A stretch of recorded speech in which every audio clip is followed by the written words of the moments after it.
aminao dia tonono ny fiadanan'i Jesosy eo amin'ny tsirairay avy fiadanan'i Jesosy ho aminao miara-batratra ny taonao antsika tsirairay avy izay mbola tsy mifankahita dia fahatsaran'Andriamanitra ny eo amin'ny fiainatokantranotsika tsirairay avy.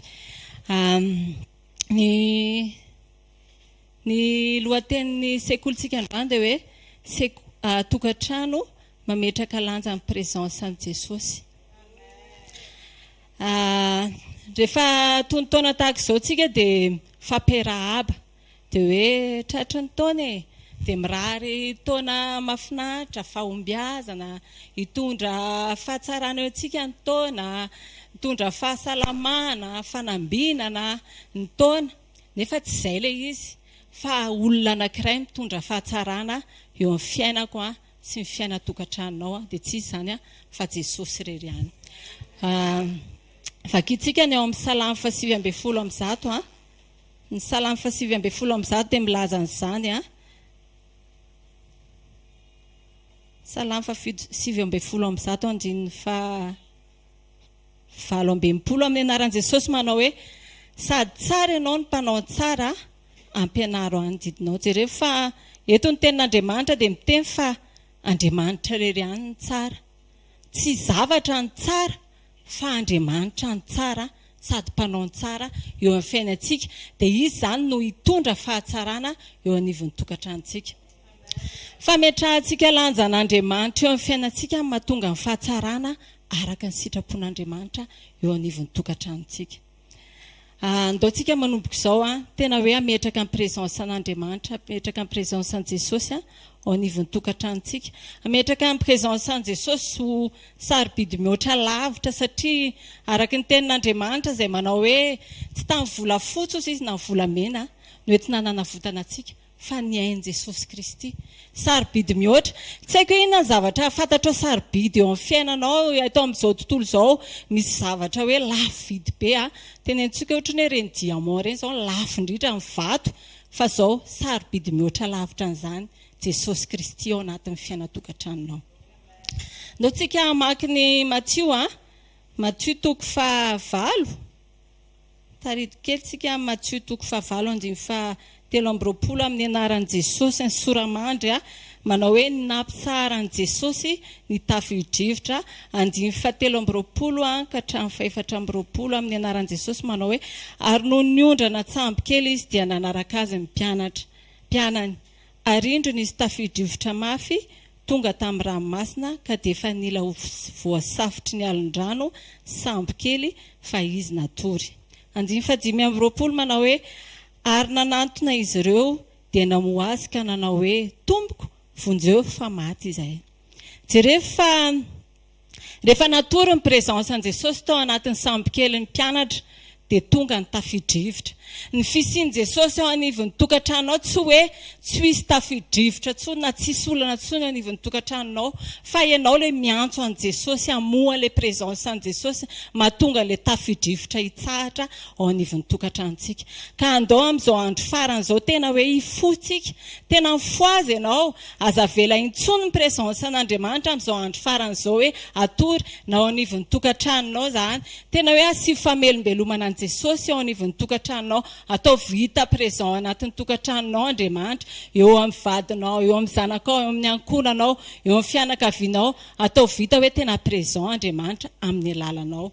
Dia araka n'izany voalaza ny ten'Andriamanitra izany ao amin'ny 5:20 amin'ny Matthieu 9:9 hoe ny antso ny apôstôly tompo izy tompoko vonjeo fa maty izay. Jesosy jereo fa tsy niteny izy hoe Jesosy miaraka maty ato tsika fa izahay ozy izy satria fatany fa ilay olona matory manana fiadanana io afaka hofonjen'Andriamanitra izy io satria manana firaisana amin'Andriamanitra Jesosy dia sura be ny apôstôly io tsy ho faty izany raha dobo ato tsika fa isika maty satria tsika tsy tena hoe manana fiombonana aminy fa rehefa niantso ny apôstôly, rehefa namoa ilay présensa ny apôstôly dia voavonjy izy ireo dia tsy maty ary afaka natanteraka ny antom-pisiny ary izy ireo rehefa tao aoriana tao. Ndaontsika tena hoe ametraka an'izany présencean'Andriamanitra izany ho lohalarana ao anivon'ny tokantranontsika. Ndao indray tsika hamaky ny Josoa Josoatoko voalohany efa haitsika tsy anjery angamba ity tenin'Andriamanitra ity a. Josoatoko voalohany a 9:9.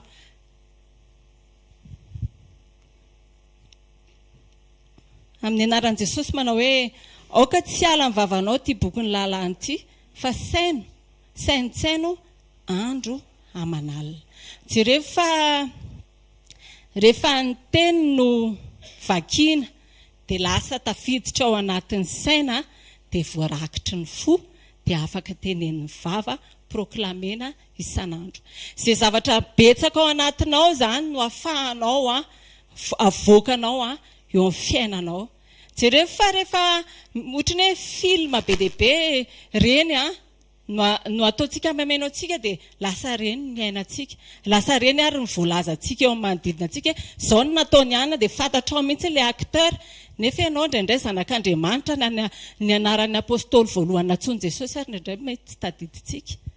Fa izao manaitra antsika ny tenin'Andriamanitra androany hoe andao re tena hoe hiaina amin'ny présence an'Andriamanitra amin'ny alalan'ny famakiantsika ny tenin'Andriamanitra, saintsainantsika ny tenin'Andriamanitra ary ny tenin'Andriamanitra ampiarina eo amin'ny tokantranontsika mampisy vokatra azo hita maso sy taratra eo amin'ny fiainantsika. Vakindrintsika indray ny Deutéronomie fesivezy kely tsika amin'ilay tenin'Andriamanitra zavato. Deutéronomie 9:7 amin'ny anaran'i Jesosy manao hoe dia ampianary tsara ny zanakao zany. Ary esao na mipetraka ao an-trano ianao na mandeha an-dalana na mandry na mifoha dia ampianaro ny zanakao zany présence an'Andriamanitra zany. Tenin'Andriamanitra ilay présence satria Jesosy dia teny tonga teto ambony tany, teny velona dia Jesosy ilay fiainana no ampianarintsika ao anivon'ny tokantranontsika. Ny fitarian'ny fanahy masina na ao tokantrano na manokana fa tsika mety manana hoe fitarian'ny fanahy masina amin'ny fampianarana ny zanakitsika dia ohatr'izao ohatra ny ana petraka eo ambony latabatra izay miaraka misakafo dia misy anankiray ao indraindray tena miteny foana hoe ohatrany tsy tiako ilay sakafo, tsy tiako ilay laoka. Dia rehefa tena hoe te hampianatra ianao araka voalazana anao mise en pratique an'ilay tenin'Andriamanitra ianao araka voalazan'ity tenin'Andriamanitra ity hoe ampianaro tsara ny zanako ary resaona mipetraka ianao ao an-trano dia ny anahy izao ny hitondrako anazy amin'iny fotoana iny hoe izao ohatran'izao mihitsy ny sitrapon'Andriamanitra. Indraindray ilay izy tena tsy tiantsika ilay izy eo nefa mahamety amin'ny fiainantsika ilay izy, mampavelona anao ilay izy, mampatanjaka anao ilay izy, nefa tsy maintsy hohaninao na tsy tianao. Dia ohatr'izay ilay miaraka amin'i Jesosy. Indraindray ianao mantso an'ilay zanako ohatrany hoe misy ankizy miadiady ohatrany any ampianarana ohatrany dia mila mandefitra. Ohatr'izany izao tsy tianao zany za mandefitra izany dia ohatran'ny sakafo tsy tianao io ny sitrapon'Andriamanitra tsy maintsy ataonao satria izay manao sitrapon'Andriamanitra moa manino maharitra mandrakizay. Raha tianao haharitra mandrakizay ho amin'ilay fonenana ho avy ny zanakao ny ankonanao dia ampianaro anazy zany.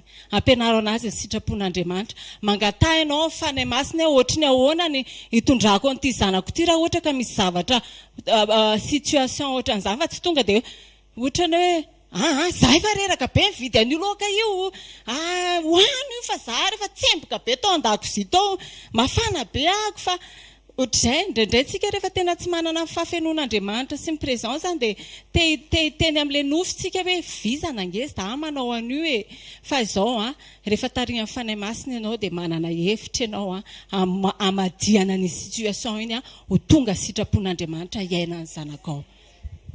Dia ampianariny ankonanao izy ny alalan'ny sitrapon'Andriamanitra, ny alalan'ny fiombonana amin'i Jesosy dia izao ampianaro an'izy ireo zany. Tena hoe manaovy ianao tokantrano, ataovy feno vavaka ao tokantrano, ataovy rehefa indraindray ohatran'izany ny anay ohatrany hoe rehefa hariva izay ny tena mifankahita rehefa amin'ny hariva dia mba indraindray ilay ankizy mba ampiandraisana fitenenana koa ina ilay sitrapon'Andriamanitra mba ny ainany tany amin'ny fianarana izay misy anazy tany tamin'izay zavatra mba ny ainany tany dia mba ianao zany mba mandray ihany koa fa tsy hoe tsika ray aman-dreny indraindray manko ohatrany hoe manana dernier mot foana ao amin'ny ankonantsika fa mba izy zany mba hamentsika lanja koa ny zanakitsika satria manana fanahy masina ny zanakitsika. dia rehefa mampianatra ny zanakitsika n'izany tsika dia izao hoe manomboka liana zava-panahy zanakitsika joroako vavolombelona manokana na le zanak'olahy kely iny izany tena nisy fotoana iny tena somary maherihery izay izy iny dia ohatran'ny hoe somary sarosarotra kely izany le fiarahana aminazy indraindray na mifampiresahana sy ohatr'izany fa rehefa alefanao foana ny tenin'Andriamanitra rehefa ataonao ny fiombonam-bavaka ao tokantrano dia nanomboka liana zava-panahy ilay zaza dia nahagaga anahy tamin'ilay faran'ny taona ny mpanompon'Andriamanitra miteny le momba ny taolan'i Elisa dia tantaraiko kely amintsika le tenin'Andriamanitra avy any le olona izany tondra razana dia nisy ady tampoka avy any tamin'ny Moabita dia no nitaitra le olona nitondra le razana dia andevina dia tsy vitan'zareo ny nandevina le razana fa tonga dia natsipiny teo amin'le fasan'ny Elisa teo amin'ny taolamainan'i Elisa le razana dia tonga dia nitsangana le razana rehefa avy eo dia variana be le zanako izany neny inona ny dikan'izany ozy izy le zanako lahy taitra hoe ary ty izany efa tena miaino ozy izy zany fa zany efa misy fotoana efa tsy nieritreritra tsony hoe ty entinam-bavaka fotsiny izany ty fa eo zany fa tsy maintsy ataon'i Jesosy foana izay hovahany io satria araka ny tenin'Andriamanitra manao hoe raha mino ianao ozy izy dia vonjena ianao tsy niankonanao dia tsika zakivy izany tsika fa hoavy ny fotoana fa tsy maintsy Andriamanitra tsy maintsy asa fa isika tsy maintsy mametraka amin'ny présence an'Andriamanitra ao anivon'ny tokantranontsika dia avy eo dia ozy izy hoe dia inona izany ozy izy le taolamaina neny dia za zany ozy izy lasa taolana maina dia tsy afaka dia azaveo anahy ozy izy dia ozy izy hoe zao rehefa mametraka lanja ny fanahy masina tsika ao anatintsika dia tsy afaka tonga dia fanahy masina mamay antsika tsy mamaly olona tsika raha misy olona miady amintsika tsy miteny-dratsy olona tsika rehefa misy masosotra tsika ohatra dia ahoana izany fomba famaliko an'izany roneny ozy dia tonga dia ataoko an'izao fotsiny le olona tsy rarahako dia ozy tsy ohatran'izany ao fanaovana anazy dia fa ahoana roneny ozy izy dia zao vavaka ny ataonao manana etaetan'i Jesosy ianao hoe za Jesosy te hanao ohatr'izany dia mba hampio a Jesosy mba tena hoe ahan'izany teneniny izany hoe tsy mandeha amin'ny nofoko intsony fa mivavaka dia mifanahy masina miteny hoe zao ny teneninao amin'ny situation dia voninahitra an' Jesosy fa tena variana be fa lasa niova be io zanako io tokantrano tena lasa tsy mampile mafinaritra kely reny izy fa tena hoe mafinaritra au sens propre mihitsy izy amin'izao fotoana izao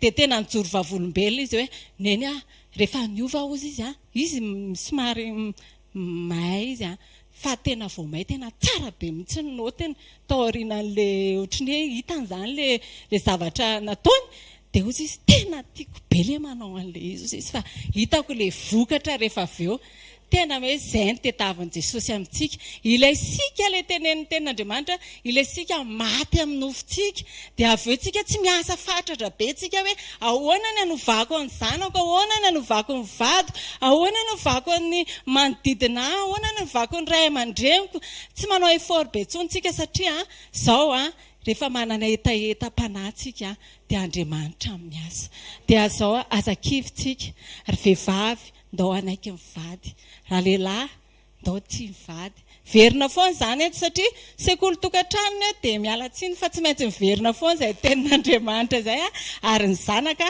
andaontsika aminaja ny ray aman-dreny dia hoe ny fanomezanao lanja ny fanatrehan'Andriamanitra ao anatinao dia tonga ny fiadanana eo anivony ankonanao manarak'izay dia mila mandroso tsika mandroso amin'izay lazain'Andriamanitra amiko sy aminao vakitsika ny eo amin'ny Exodosy 4:12 Exodosy 4:12 andininy voalohany ka hatramin'ny 4 amin'ny anaran'i Jesosy manao hoe ary Jehovah niteny tamin'i Mosesy ka nanao hoe lazao amin'ny zanak'Israely mba hivily izy ka hitoby eo akaiky ny Pi-hahirota eo ny alan'ela Migdola sy ny ranomasina eo akaiky ny Balazefona dia tafindrifiny no hitobinareo eo amoron'ny ranomasina Andriamanitra ndray tena Andriamanitra miteny amintsika foana Andriamanitra milaza ny tsy ambaratelony ao anatin'ny fotsika satria tiantsika tena ho feno fiadanana, tiantsika tena hoe ho maro toerana ny fisiny eo amin'ny fiainantsika satria ilay izy tsara sy mpanao tsara ny tiany hitoetra ao anivon'ny tokantranontsika. Iny be dia be Andriamanitra milaza zavatra amintsika eto avy anivon'ny sekoly, fanatrehan'Andriamanitra, ireny isaky ny zoma, sabotsy, ny fiombonanao manokana amin'Andriamanitra dia efa hoe milaza zavatra aminao Andriamanitra. Reny zavatra be dia be reny ny moyen ahafahan'Andriamanitra manambara zavatra be dia be amintsika. Fa izao manome vahaolana antsika foana Andriamanitra, manome tari-dalana antsika izy. Teto ny zanak'Israely rehefa mivoaka avy any tany Egipta dia tenenin'Andriamanitra hoe mandehana mivoaka tany Egipta. Dia tany anefitra ry zareo nandeha tenenin'Andriamanitra. Io araka ny voalazan'ny tenin'Andriamanitra io, misy torolalana omen'Andriamanitra anao rehefa amin'izao fotoan'izao amin'ny sekoly, amin'ny fanatrehan'Andriamanitra, amin'ny fiombonanao amin'Andriamanitra dia misy torolalana omen'Andriamanitra anao. Fa izao jereo tsara fa ao aoriana kely ao ny zanak'Israely dia nametsiny an'Andriamanitra any amin'ny toko 10 any izy nametsiny an'Andriamanitra satria nanino jery an'ilay dezera ny zanak'Israely fa tsy niaino an'ilay fitarihan'Andriamanitra tamin'ny alalan'i Mosesy. Andaontsika tena hoe amelanja ny tenin'Andriamanitra, amelanja ny torolalana men'Andriamanitra satria indraindray tsika rehefa tena mandinika loatra an'ilay tantsika dia lasa izay mahatonga antsika tafitohana, izay mahatonga antsika kivy, izany mahatonga antsika lasa hoe mieritreritra hoe irery, izany mahatonga antsika lasa indraindray lasa misy fahaverezan-kevitra, famozam-po, izay mahatonga ny izao tontolo izao tena hoe ohatran'izay satria mieritreritra izy rehefa miaraka amin'Andriamanitra dia hoe tonga dia hanao zavatra Andriamanitra vao mivoaka ny tany Egipta izy dia tonga dia mandeha tsisy firy-metatra dia tonga ao amin'ny tany Kanana. Fa izao lazaiko foana ty teny tiary hoe fiarahana amin'Andriamanitra dia azakazaka lavitra ezaka. Fa izao fametrahanao lanjan'izay tari-dalan'Andriamanitra izay mahatonga anao ho tonga any amin'ilay toerana homanin'Andriamanitra anao. Andaontsika ahery, andaontsika metraka prezensan'Andriamanitra tena hoe matanjaka amin'izay zao. Andaontsika ifo azavela intsoniny hoe isy torimasim-panao anivon'ny tokantranonao. Mifo aza raha amin'ny alina ianao indraindray mety hoe te hivoaka tampoka ianao, poritra ianao dia toy izy iny aza tonga dia verina matory ianao fa matoy ianao foazin'Andriamanitra amin'ny fotoana iny dia misy zavatra torolalana ambarany aminao ny maraina sy ny tontolo andronao mahatonga anao foazin'Andriamanitra amin'ny fotoana iny. Ka izao ny atao hoe ny olona mandroso dia mandroso, ny atao hoe olona mandroso dia tsy mijanona amin'ny toerana misy anazy satria raha mijanona amin'ny toerana misy anazy ny olona anankiray dia misitagina izy. Eo izy tsy mitsianina fa mila mandroso ny tongony. Ny fandrosoana izany ohatra dia ohatra hoe raha nandeha sekoly indray mandeha ianao anatin'ny herinandro dia mba hampio indroa dia amin'ny herinandro indray mba ataovy intelo.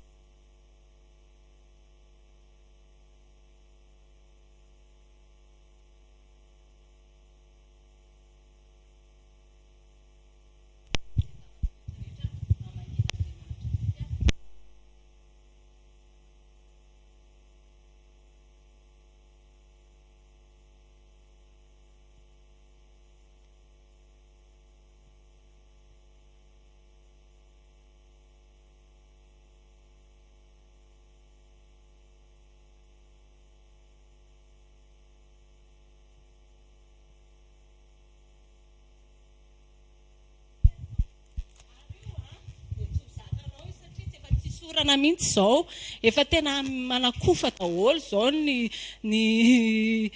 vary tsisy, na ny hanina ny borona ny apomby tsisy fa nanakofa ny vary dia tsisy. Izany tenen'izao tontolo izao aminao fa Andriamanitra miteny ianao androany matokia ataovy mahitsy ny lalanao miaraka aminy manana fatokiana an'Andriamanitra ianao anatin'ny fonao tehirizy izay zavatra efa nilazain'Andriamanitra aminao satria izy ny en contrôle ny fiainanao. Vakitsika ny ao amin'ny Exodus ihany Exodus 4:12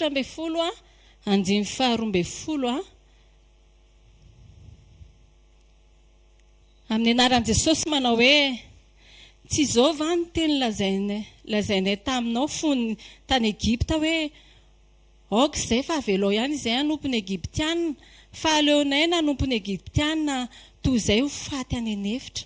Jereo fa tonga tany amin'ny fanomezantsiny an'Andriamanitra ny zanak'Israely araka ny voalazako teny ambony rehefa tsy nanaiky fitarihan'Andriamanitra tamin'ny lalana. Jereo fa verenako kely le amin'ny fampianarantsika ny zanakitsika dia rehefa namoaka ny zanak'Israely ny Andriamanitra dia tsisy hoe lehibe ihany izay mazaka tena ihany no voaka fa hatramin'ny zaza majinika dia nandeha daholo. Ka noho izany andaontsika ry hampianatra ny zanakitsika raha mandeha any amin'izay misy anazy any, tsy isika niady ho anazy, tsy isika indray nitondra ny tenantsika hoe tsy mety izany nataony rano nanao izany fa ohatran'izao fa ianao mahaiza hoe mametraka ny zanakao hoe tsy maintsy mandeha any amin'ny dezera daholo tsika, tsy maintsy volavolaintsika vao tonga any amin'ny tany Kanana. Tsisy an'izany hoe dada sy neny izany ihany volavolaina fa isika ray manontolo miaraka volavolaina mba hahatonga antsika ho any amin'ilay mandrakizay satria tena loza nge izany loza hoe tena fahoriana ray manontolo izany hoe tsy hahita sanatrian'izany tsisy eto amin'ny anaran'i Jesosy hoe ankonana na dia anankiray ary ka tsy araka hifampitantana ho any amin'ny raolanitra handova ilay fiainana mandrakizay. Dia izao hoe aza hoentina ny adiny zanakao, ampianaro ny zanakao, ampianaro ny zanakao halala ny sitrapon'Andriamanitra, ampianaro ny zanakao hijoro amin'ny sitrapon'Andriamanitra. Aza ianao ny tonga lasa avokany eo amin'ilay situation misy anazy hoe mahamay anazy dia hoe ataovy an'izao na hoe andrasy fanaovako azy, tsy ohatran'izay ilay izy fa ampianaro ny zanakao ho volavolain'Andriamanitra miaraka aminao. Dia ty verina kely amin'ilay Exodosy 4:12 hoe dia nametsiny an'Andriamanitra ny zanak'Israely teto hoe tsalaona ihany nijanona tany Egypta tany izay nihinana an'izao, nihinana tongolo ihany moa izany ohatra ny tena voateninao nihinana hena ohatr'izany dia tena hoe satria zareo tena tsy nametraka lanja ny teny izay nahatonga an'izay, tsy nametraka pohan'ny teny satria zatra loatra tao ambany zioga ny fanandevozany Egyptianina izy ireo dia lasa donto hatramin'ny sofim-panahiny dia noentiny zareo nivoaka koa le fangejan'ny Egyptianina ny zareo ireny. Ka izao andaontsika tena hanokatra ny sofim-panahintsika.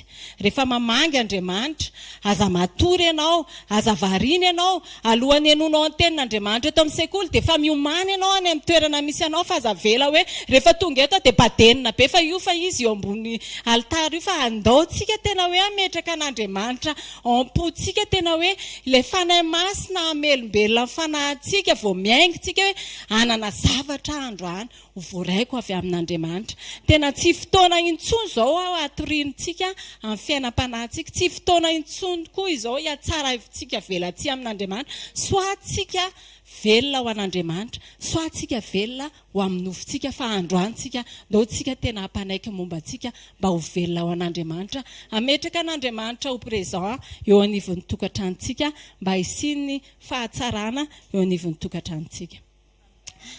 Ao amin'ny Exodosy 4:12 indray eo ambamby kely ihany dia 13 amin'ny anaran'i Jesosy manao hoe aroa Mosesy tamin'ny olona aza matahotra ianareo nijanona fa ho hitanareo ny famonjeny Jehovah izay ataony ho anareo anio fa ny Egyptianina izay ho hitanareo anio dia tsy ho hitanareo intsony. Jereo fa tena fitiavana ilay Andriamanitra ao. Tena hoe raha maha-olombelona dia hoe tena kapohako Andriamanitra tsara nanalanao tany amin'ny fanandevozanao indray lazainao fa takizay amin'ny maty tany fa vela mihitsy reto maty tany fa Andriamanitra tsy nanao an'izay fa ny teny indray izy hoe aza matahotra izy. Ninona mety zavatra mampatahotra anao anivon'ny tokantranonao? Zanakao ve tsy miova? Vadinao ve tsy miova? Mety mampahory anareo ao anatin'ny tokantranonao ve vadinao? Dia tsaroa fa mety misy fotoana ianao tratry ny fahakiviana dia reraka ianao dia tsy mivavaka ianao, mety mitady solution hafa ianao any amin'ny namana, any amin'ny indraindray tsika mety hoe mitady vahaolana hoe any amin'ny zavatra tsy mety, indraindray tsika tena tonga mihitsy any amin'ny tena hoe ilazantsika hoe tsy manao zavatra Andriamanitra fa zao Andriamanitra be ahindra fo. Araka ny voalazan'ny tenin'Andriamanitra manao hoe fa Andriamanitra ozy izy mamindra fo amintsika dia tahaka ny avy ny lanitra sy ny tany ozy izy famindrapon'Andriamanitra. Manao ahoana re izany famindrapon'Andriamanitra amintsika izany? Tsy voarefintsika izany. Andriamanitra dia be fitiavana. Jesosy tsy manao an'izany amintsika. Rehefa tian'Andriamanitra fotsiny dia isika ny verina. Rehefa mahatsiaro tsika hoe nisy zavatra tsy nentina ataontsika, tenenitsika tamin'Andriamanitra, nanoerantsika n'Andriamanitra amin'ny zavatra nambarany antsika dia izao hoe miverena fotsiny amin'Andriamanitra. Teny tokana fotsiny ihany dia afaka mifanahy masina miasa rehefa avy eo. Aza manamelo tena izany ianao hoe za zao ve, za efa nanohatra n'Andriamanitra, za efa tena niala mihitsy e, za tsy efa izany sampana izany, za tsy miditra amin'izany intsony, ilay miforivory amin'ny sekoly aloha hijanona, mety izany. Satria mety mbola tsy hitanao ilay zavatra nataon'Andriamanitra eo amin'ny fiainanao, fa androany tena tsara be ny fantokavanao eto anatrehan'Andriamanitra androany. Sarobidy loatra amin'ny fanatrehan'Andriamanitra. Na ianao fotsiny eo ary dia efa maheno teny iray fotsiny dia afaka nasitranao Andriamanitra. Aza mametsy ny tenanao, aza manamelo tena izany ianao fa Andriamanitra afaka anao zava-baovao eo amin'ny fiainanao araka ny voalazany tenin'Andriamanitra tao amin'ity Exodosy 4:13. Ny tediavin'Andriamanitra amintsika dia isika matoky azy. Jereo ny ao amin'ny Exodosy 4:14 manao hoe Jehova ozy hiady ho anareo fa ianareo kosa ozy dia angina. Ilay mangina dia tsy hoe mangina eo amin'ny vava fa ianao ilay matoky ny zavatra lazain'Andriamanitra ka mandatsaka am-po dia ataonao ilay zavatra tenen'Andriamanitra. Izay ilay atao hoe mangina dia Andriamanitra no miasa rehefa avy eo satria hitan'Andriamanitra ilay tenin'Andriamanitra ao anatinao dia iny no hamarininy eo amin'ny fiainana-tokantranonao. Ka noho izany mila matoky an' Jesosy tsika. Amen. Vakitsika ny Korôtianina faharoa, Korôtianina faharoa. Korôtianina faharoa 4:7-20 amin'ny anaran'i Jesosy manao hoe raha tsy mijery nitsy izahay fa nitsita, fa nita dia ho vetivety foana, fa nitsita no haritra mandrakizay. Jereo fa misy zavatra sarobidy ao anatinao. Rehefa nandray an'i Jesosy ianao dia misy zavatra ngeda be nomeny ao anatinao, tsy izany fa fanahany. Jereo fa Andriamanitra nahary ny lanitra sy ny tany, ilay Andriamanitra mpanjaka amin'ny mpanjaka no hiditra ao anatin'ny fo kelinao. Mba tsapanao ve izany fitiavan'Andriamanitra izany? Andeontsika tena hametraka ny fahasarobidin'Andriamanitra ao anatintsika manomboka izao. Misy zavatra napetrak'Andriamanitra ao, ny fanahy masina no napetraka ny ao anatinao. Io fanahy masina io dia mitari-dalana antsika amin'ny marina rehetra. Tsy manao erreur izany ny fanahy masina, fa ianao fotsiny mila mifanena ny fahasarobidin'ny fanahy masina ao anatinao, mahatonga ny zavatra rehetrarehetra hety eo anivon'ny tokantranonao, hety amin'ny zavatra ataonao. Jereo fa sarobidy loatra ny zavatra nohirintsika ty ivelany fanahy masina io, tsy voavidy volo io. Misy olona tena mety manana ny zavatra rehetra izy fa tena ory izy. Misy olona mety tena hoe tazanao izy tena ohatrany hoe mety ny zavatra lafiny ara-materialy eo amin'ny fiainana fa ao ambadika ireny mety manana fahopahoriana izy, mety manana aretina izy, mety misy zavatra be dia be mitranga olana eo amin'ny fiainana fa ianao manana zavatra goavana be ao anatinao dia ameo lanja ny zavatra goavana be dia be, ngeza be nomen'Andriamanitra anao dia tsy izany fanahan'Andriamanitra izay ao anatinao izany.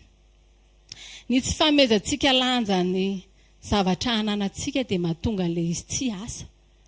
Na zavatra satria minimizentsika ilay zavatra ananantsika dia lasa tsy miasa eo anivon'ny tokantranontsika ilay izy, lasa tsy henontsika ilay tari-dalan'Andriamanitra satria ny fanahy masina no mitarika antsika amin'ny zavatra rehetrarehetra ataontsika, amin'ny décision-ntsika mba ho tonga tsara hery amin'Andriamanitra tsika, mba ho tonga ho lavorary ny alehantsika dia fanahy masina zay ao anatintsika mahatonga an'izany ka ny tsy famezantsika lanjan'izany fanahy masina izany dia mahatonga antsika fa hoe ory sika tsy manan-javatra tsika mahatonga tsika lasa hoe manana fahaverezan-kevitra fahadisompana tenana lasa mitazy zavatra ny velany lasa manolo an'le olona tiana taloha le vady dia lasa soloina satria tsy misy mifanahy masina ianao dia lasa hoe ohatrany hoe ovainy dia volo ny masinao dia lasa mahitsy tan'le faharatsiana raha tokony fahatsarana no hitanao eo amin'le olona tianao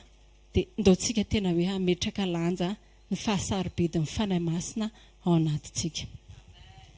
Ny Matthieu Jaona 5:10 fakitsika indray ny Jaona 5:10 andimy fadimy amin'ny anaran'i Jesosy manao hoe izao ny voaloboka ianareo ny sampana izay miray amiko ary izao aminy dia mamobe izy fa raha misaraka amiko kosa ianareo dia tsy mahay manao na inona na inona. Ny antom-pisian'ny trondro dia ny rano, ny antom-pisian'ny olombelona dia Andriamanitra. Rehefa tsy miaraka amin'Andriamanitra tsika dia misy fahafatesana. Jereo fa misy endrika fahafatesana ao anivon'ny tokantrano anankiray rehefa tsy miaraka amin'Andriamanitra sy tsy miray amin'Andriamanitra ny tokantrano anankiray. Misy fahafatesana satria tsy misy fiainana ilay Jesosy ilay atao hoe fiainana. Dia andaontsika hamelombelona firaisantsika amin'Andriamanitra.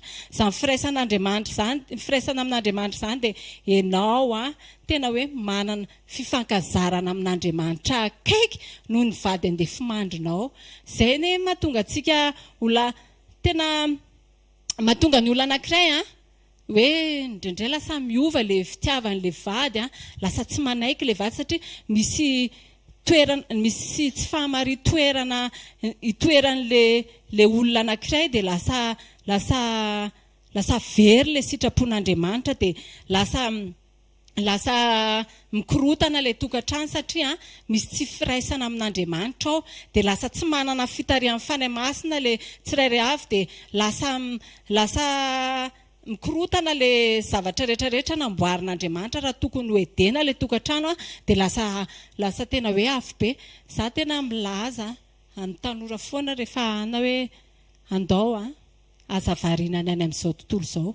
Mety mamirapiratra be izao tontolo izao, mety manana fiara be izy, mety tena manavola be izy, fa tsara kokoa ny olona anankiray manana an'Andriamanitra no manana ny zavatra rehetrarehetra. Fa hitanao fa ao anivon'ny tokantrano iny atao hoe soa io edena, soa io afo be. Satria ny atao hoe ny mariage dia tsy hoe afaka herinandro dia aleo tsy tiako indray aloha ianao fa aleo ilay janonjanona kely indray aloha. Fa io hitanao eo mivoaka ianao dia io ny hitanao miditra ianao dia io ihany miaraka aminao eo. Dia izao no teneniko antsika raha tanora tena hoe andaontsika tena hoe hamelanja an'Andriamanitra. Aza vela hoe ny zavatra rehakin'izao fiainan'izao mahatonga antsika hoe tiako ry satria manana an'izao mety mahamety no avoko rehefa izy miaraka amiko. Fa teneniko anao fa mety lavitra kokoa ny fiainanao ary miaraka mandrakizay rehefa miaraka amin'ny Jesosy ilay olona tianao. Dia izao jerevy tsara fa rehefa alana amin'ny hazo anankiray ny sampana dia mety eo amin'ny 3 andro eo izy maximum mbola mety maitsomaitso ihany. Fa rehefa kelikely izy dia tena hoe maty. Dia ohatr'izay tsika rehefa misaraka amin'i Jesosy. Tena maty. Misy fahafatesana ao an-tokantrano. Tsy tonga intsony tsy mety intsony le fifandraisana ao anaty tokantrano. Indraindray lasa hoe fiarahamonina sisany no iainana ao anaty tokantrano. Mety hoe ny ankizy nijereny dia miaraka mivoaka miditra dia efa samy manana ny fiainany izy mivady fa tapaka le fifankatiavana satria tapaka le firaisana tamin'Andriamanitra dia tsy manana fanahy masina intsony afaka hitarika hoe raha ohatra manao an'izao ny anankiray dia andao aloha mba izao ny teneninao aminy. Izay ilay hoe taridala amin'ny fanahy masina. Andaontsika hamelanja amin'ny fanahy masina, andaontsika handroso miaraka amin'ny Jesosy amin'ny alalan'ny fiombonantsika amin'Andriamanitra dia amin'ny fametrahantsika amin'ny fahaveloman'Andriamanitra ao anatintsika mahatonga fiainana sy fanantenana ao anatintsika. Ny fijoroako iray samy melanja Jesosy ato anatiko dia mahatonga ny olona mahatonga ny hafa hanampaniriana koa izy hoe ahoana ilay Jesosy hivavahanao. Mahatonga ny olona anankiray ianao nge tazan'ny olona mety ny havanao akaiky mety hoe tsy mbola miaraka mivavaka aminao, mety hoe ny andeha fimandrinao mbola tsy tonga, fa mitaratra anao izy hoe inona le zavatra voarainao any amin'ny sekoly, inona le zavatra ambaran'Andriamanitra, ohatra ny ahoana le toetra n'Andriamanitra le ampianarina zareo any amin'ny sekoly, mitaratra anao izy.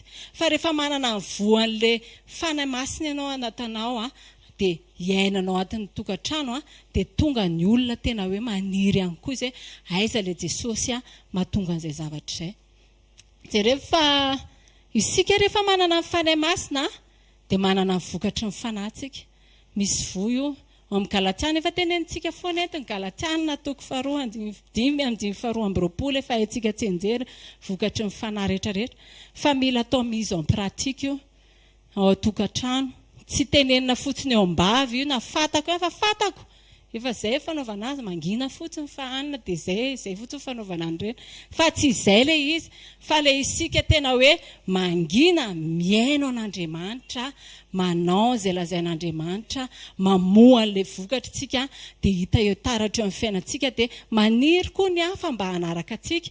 Jerefa rehefa tena manana fandriry ianao dia zahatoetra io voa io. Tsisy hoe io voa io dia janona eo fa tsy maintsy zaraina io voa io.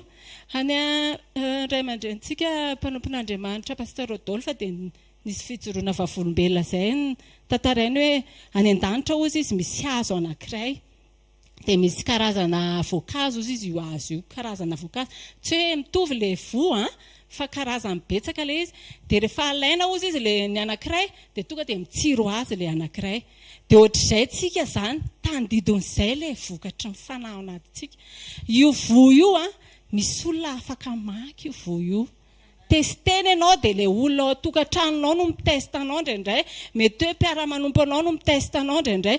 Tsy hoe sitrapon'ilay olona koa hoe andrao testeny ity raha izay indray aloha izy dia hoe hoentina ambavaka izy fa tena zahana toetra ianao indraindray hoe tena mitoetra marina amin'ilay finoana n'ilay vokatra fanahy ve ianao, satria io no hitan'Andriamanitra rehefa tonga ny fotoana anankiray hitsenanao anazy any amin'ny rao an-lanitra dia io no jerevan'i Jesosy atsika. Dia izao hoe indraindray io voa io mety masaka. Rehefa masaka le voa dia afaka hohanina. Mitsiriritra ny hafa hoe tsara be le voa avy amin'ny olona ahoana fomba fanaovana an'izany, aiza misy an'izany amin'ny super io ato amin'ny deuxième étage isaky ny latsinainy talata alarobia dia eny amin'ny tranobokon'olona zoma sy sabotsy amin'ny 4:07 maraina ny fotoana ahitanao sy ianaranao an'izany. Dia izao ny olona manandrana ny voa io izy. Rehefa masaka io voa io dia faliny olona, aiza ny tanany io aiza ohatr'izay dia faliny olona andao koa anaraka ny zareo, andao tsika hanao an'izany. Fa indraindray ilay voa manta dia mamparary kibon'ny hafa ilay voa avoakanao. Dia izao raha olona manana toem-panaraka an'Andriamanitra indray izy dia tsy maninona izy fa ataoko lasary dia mampavisy vitamine C dia tsy maninona. Fa izao andao tsika tena hanamasaka an'ilay voa amin'ny alalan'ny fifandraisantsika amin'Andriamanitra. Andao tsika tena hoe ametraka lanjan'izay voa izay atao anatintsika mba hahafahan'ny hafa mitaratra koa hoe tena velona Jesosy, misy izany Jesosy izany, fiainan'izany Jesosy izany, afaka manova zavatra izany Jesosy izany amin'ny alalanao rehefa mitoetra tsara ilay voa ao anatinao. Amelanjana izany tsika. Ndao tsika amaky ny Luka toko 6:9-7. Luka toko 6:9-7 amin'ny anaran'i Jesosy manao hoe omeo dia mba omeny ianareo fa fatra tsara sady ahitsana no afatratra ka mihoatra no omeny ho ao am-pifonareo. Eto dia tsy le hoe hoetiko amin'izao le ten'Andriamanitra tsy le hoe izay zavatra anoharana anao no izay anoharanao ny hafa no anoharana anao ihany koa ary mihoatra lavitra noho izany. Tsy izay le ten'Andriamanitra eto fa hoe raha misy voa ao anatinao tahaka n'le tandidina tany an-danitra le hita amin'ny mpanompon'Andriamanitra dia hoe raha alainy iny voa iny dia afaka mihoatra lavitra noho iny nomen'Andriamanitra anao rehefa feno fiombonana amin'Andriamanitra ianao, rehefa feno ny fanahy masina ianao dia afaka mihoatra nomen'Andriamanitra anao. Azakivy izany ianao hoe raha nalainy le anina le mba fahalemem-panahy keliko tato, misy fahalemem-panahy roa efa voninao omen'Andriamanitra anao fa aza matahotra ianao. Aoka antsika ho feno fahatokiana an'Andriamanitra fanomezantsika lanja amin'ny fanahany sy ny fiombonatsika amin'Andriamanitra no afaka meza mihoatra antsika ao anatintsika ilay votetavintsika. Jereo fa rehefa vitanao le manao an'ilay zavatra takian'Andriamanitra tsika dia faly tsika, tederan'Andriamanitra tsika hoe vita ilay izy satria tsy ianao niasa tao ambadika ilay izy. Rehefa tena nandinika ilay tenin'Andriamanitra tamin'ny farany taona iny dia tena naiky ny tomany satria izao Jesosy ahoana ny ahavitana an'izany. Tena hoe tolamaina tsy vatany nofo mangatsiaka intsony fa tolamaina ilay tediavin'Andriamanitra aminao satria Andriamanitra tena hoe efa te hiazakazaka be hiasa amin'ny alalako sy amin'ny alalanao dia hoe mila tonga ho tolamaina ianao ilay tsisy intsony ianao satria lasa miasa fatratra be tsika rehefa mbola misy an'ilay nofo mipetaka kely dia lasa tena hoe mitady olontsika pahery atsika tsy mahazaka ny tena tsika hanao zavatra araka ny sitrapon'Andriamanitra satria tena hoe tsy mipetraka le izy dia nampaherezan'i Jesosy manao hoe tsy amin'ny herinao na ny tanjakao izy fa ny herin'ny fanahako izy nahavitanao an'izany. Dia andaontsika tena hoe ametraka amin'ny fanahy masin'Andriamanitra ho sarobidy ao anatintsika. Rehefa miaraka amin'ny Jesosy tsara sady mpanao tsara tsika ka mandroso miaraka aminy ary feno fahatokiana azy dia tsy maintsy fandresena ny ao ambadika io, voninahitra ny ao ambadika io, fahasambarana ny ao ambadika io, fiadanana ny ao ambadika io tokantrano io rehefa mamelanja n'izay fahatsaraan'Andriamanitra izay tsika. Andriamanitra dia tsy mampanantena antsika hoe ho mora ny lalana. Andriamanitra tsy nampanantena zanak'Israely hoe andao fa rehefa mandeha nareo dia tonga dia izao tena tonga dia any amin'ny dezera any tonga dia ataoko mitiry any voankazo be dia be izay mbola tsy hitanareo tany Egipta sy ohatr'izany fa nampanantena izy fa misy Kanana miandry ny zanak'Israely.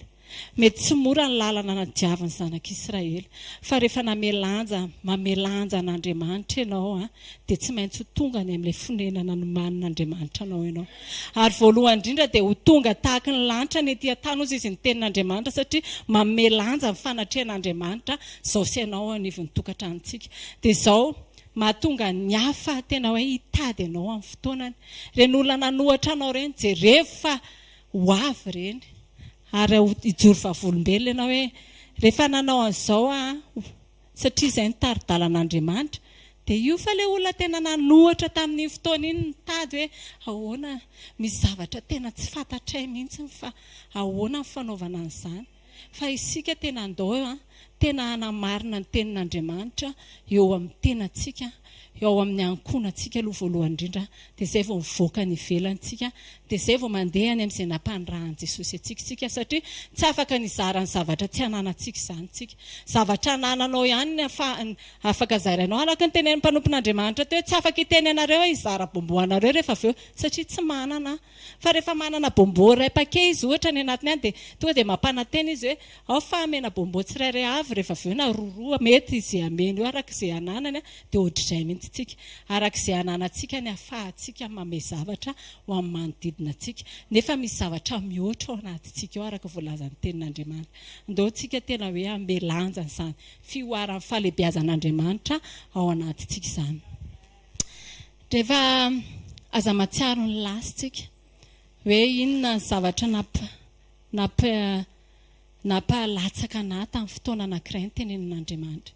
Satria ny fahatsiarovanao ny lasa mahatonga anao hitodika dia izay nahatonga ny vadin'ny Lota tena lasa vongatsiry satria nitodika izy nijery ny lasany hoe andray mbola afaka hisy fanantenana ve raha mahay daholo ny zavatra rehetrarehetra dia andeha amin'izay tenenin'Andriamanitra mivoaha nareo menaka fa izao tsara lavitra no manin'Andriamanitra any amin'ny hoavinao no ny lasanao izay efa nararaka anao dia misy tsara lavitra no manin'Andriamanitra anao aloha ao fa andao tsika tena hoe amikitra, andao tsika tena hoe hanana endurance sara-panahy, andao tsika hanana fiainam-bavaka matanjaka, andao tsika tena hoe ninona zavatra mitranga dia Jesosy ihany, Jesosy hatrany araka voalazantsika ilay hira foana ireny hatramin'ny farany tiry Jesosy dia andao tsika hamelanja n'izany fanatrehan'Andriamanitra izany ao anatin'ny tokantranontsika. Dia manarak'izay dia hoe mila mandany tenantsika mba hahatonga ny zavatra rehetrarehetra hanaiky antsika satria ny zavatra rehetrarehetra eto amin'izao tontolo izao dia tsy hampifaly antsika zany, tsy hitondra fifaliana antsika zany, fa mivokatry ny fanahy ao anatintsika mitondra fifaliana ao antsika. Rehefa tsika tena miaina miaraka amin'Andriamanitra dia ninona situation amin'ny fiainantsika dia afaka mame fiderana an'Andriamanitra tsika, satria tsy afaka ho angalarin'ny olona ilay vokatry ny fanahy ao anatinao, tsy afaka tahaka ny hoe volanao mety hoe angalarin'ny olona, ny zavatra fanananao mety angalarin'ny olona, fa ilay Andriamanitra ao anatinao tsy afaka angalarin'ny izaniza zany rehefa maro toerana ny fiarahanao aminy sy ny fametrahanao lanja fa sarobidin'ny fanatrehan'Andriamanitra. Mino aho fa nandray zavatra tsika androany. Mino aho fa Andriamanitra hiasa mahery eo anivon'ny tokantranontsika. Mino aho fa afaka hanova zavatra ao anatintsika Andriamanitra, ary hametraka lanja ny fahasarobidin'ny fanatrehan'Andriamanitra tsika manomboka androany eo anivon'ny tokantranontsika. Andrositsika miaraka amin'Andriamanitra, andrositsika miaraka amin'ny taridàlan'Andriamanitra, andrositsika miaraka amin'ny fiombonantsika amin'Andriamanitra, ary hame lanja ny fahasarobidin'Andriamanitra eo amin'ny fiainantsika sy eo amin'ny tokantranontsika tsirairay avy dia andaontsika hivavaka.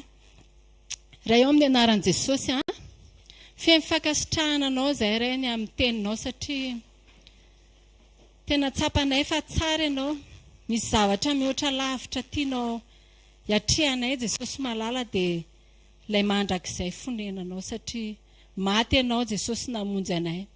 Ataovy mahatsapa n'izany mandrakarira izay tsirairay avy izao Jesosy malala, ahafahany saintsainanay mihevitra fa misy sarobidy loatra lavitra noho izay irin'ny fonay eto ambonin'ny tany, efa nomaninao anay Jesosy, ary efa nomenao anay dia ny fanainao masina zany. Ampio ny tsirairay avy ametraka ny fahasarobidin'ny fanatrehanao ao anatinay Jesosy, aza vela intsony izay Jesosy malala ka herikerika amin'izao fiainana izao, herikerika amin'izao tontolo izao, mba hahatonga anay ho lavo, fa aoka ny fanainao masina azo hainao anatin'ny tsirairay avy, hahatonga ny fahasambaranay maro toerana, hahatonga ny fiadananay maro toerana, hahatonga ny tokantranonay hahita fitsaharana ao aminao. Makasitraka sy mame voninahitra indrindra raha eo amin'ny anaran'i Jesosy Kristy avy any Nazareta. Aleluia, amen. Eo tsika azo toerana dia hanao fanatitsika ny afaka andatsika andray amin'ny mpanompon'Andriamanitra ary dia voninahitra ho an'Andriamanitra rery. Voninahitra ho an'Andriamanitra rery ihany dia sady hanao fanatitra tsika no tena andaotaontsika fiainana le miaraka amin'Andriamanitra, ataontsika fiainana le teny voaraintsika, satria Andriamanitra dia miteny amintsika mandrakariva. Ny teny izy fa mila asehontsika ny fahatsarany amin'ny alalantsika, ary tsara izy sady mpanao ny tsara, dia mila mahita an'izany tsika fa tsy hoe manometsina an'Andriamanitra foana. Mampianatra antsika izy ao amin'ny tokantranontsika mba tsy hiolon'olona tsika, satria lohan'ny vavy, fa hametraka an'Andriamanitra tsika eo amin'ny toerany sy hametraka amin'ny fanamasiny tsika hitarika tsika.